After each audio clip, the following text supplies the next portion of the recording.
Next Vermont யூனிவர்சிட்டிக்கு போனோம்.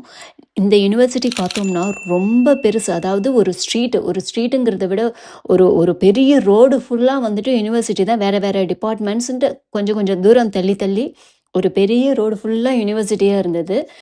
அந்த அந்த யூனிவர்சிட்டி ஏரியாஸ் வந்துட்டு கடந்து போனதுக்கப்புறம், நார்மல் டவுன் டவுன் மாதிரியான இடம் இருந்தது. அத தாண்டி நம்ம பார்த்தோம் அப்படின்னா, அழகான சூப்பரான பீச் ஃபுல்லா அப்படியே அங்கேருந்து பார்த்தாலே அந்த ரோட்ல இருந்து பார்த்தாலே நமக்கு வந்துட்டு பீச் தெரியிற மாரி அவ்ளோ சூப்பரா இருந்தது அந்த லொகேஷன்.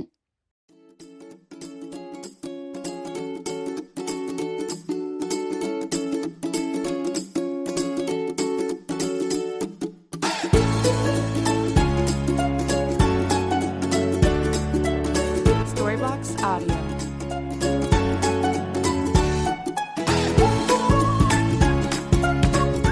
ஹாய்! இப்ப நம்ம எங்க இருக்கோம் அப்படின்னா, வெர்மான்ட்டுடைய கேபிட்டல்ல இருக்கோம். இந்த இடத்தோடைய பேரு மாண்ட்பெலியர் அப்படிங்கிறது. இங்க பின்னாடி இருக்கீங்க பார்த்தீங்கன்னா, இந்த பில்டிங் தான் வந்து வெர்மான்ட்டுடைய கேபிட்டல் பில்டிங் அப்படின்னு சொல்லுவாங்க. இங்க தான் வந்து ஜெனரல் அசெம்பிளி அதாவது சட்டசபை சொல்லுவாங்க இல்லையா? அது இயங்குறது இங்க தான். இப்போ இந்த பில்டிங் 1859 வருஷம் கட்டியிருக்காங்க. இந்த பில்டிங் பார்த்தோம்னா கிரீக் ஸ்டைல்ல கட்டியிருக்காங்க. அதாவது கிரீக் ரிவைவல் ஆர்கிடெக்சர் அப்படின்னு சொல்றாங்க. அதாவது கிரேக்க புனித கோயில் அந்த மாதிரியான ஸ்டைல்ல இந்த பில்டிங்கை கட்டியிருக்காங்க அப்படின்னு சொல்றாங்க. இந்த பில்டிங்ல மேல பாத்தீங்கன்னா ஒரு கோல்டு கலர்ல ஒரு டோம் தெரியுது இல்லையா?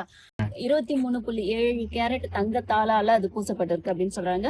இதுக்கு மேல பாத்தீங்கன்னா ஒரு லேடி ஸ்டாச்சு இருக்கும். இதை வந்து அக்ரிகல்ச்சர் அப்படின்ட்டு அதை மென்ஷன் பண்றாங்க அந்த ஸ்டாச்சுவை. இந்த ஸ்டேட் வந்து அக்ரிகல்ச்சரை பேஸ் பண்ணி அதிகமா இருக்கான். அதனால அத சொல்ற விதமா அந்த ஸ்டாச்சுக்கு பேரும் அக்ரிகல்ச்சர் அப்படின்ட்டு, விவசாயத்தை பேஸ் பண்ணி இருக்கிறதுனால அக்ரிகல்ச்சர் அப்படின்ட்டு அந்த ஸ்டாச்சுக்கு பேராம்.